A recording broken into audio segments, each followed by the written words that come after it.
श्री स्वामी समर्थ. आपल्या घरासाठी कुटुंबासाठी सोपे तोडगे एकदा नक्की करा.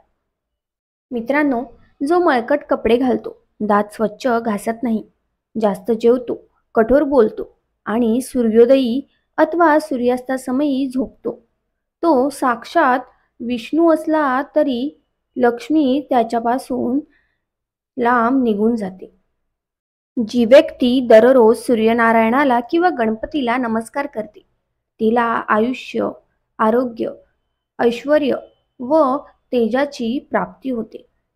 कामानिमित्त घरातून बाहेर पडताना एखादे तुळशीपत्र तोंडात टाकावे. पैशाअभावी अडकलेली कामे मार्गी लागतील.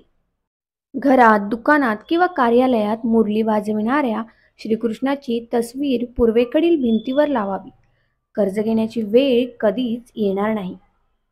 घरामध्ये सूर्योदय आणि सूर्यास्ताच्या अगोदर झाडू मारावा. त्यामुळे घरामध्ये दारिद्र्य येत नाही. कुलदैवताचे वर्षातून एकदा दर्शन, अभिषेक व पूजा टाळाटाळ न करता करावी. तुमच्याकडे पैशाचा योग सतत वाहत राहील. घराचा मुख्य दरवाजा नेहमी फडक्याने पुसून स्वच्छ ठेवावा. तसेच संध्याकाळी तिन्ही सांजेला मुख्य दरवाजा थोडा वेळ उघडा ठेवून त्यावेळेस त्याला धूप दाखवावा.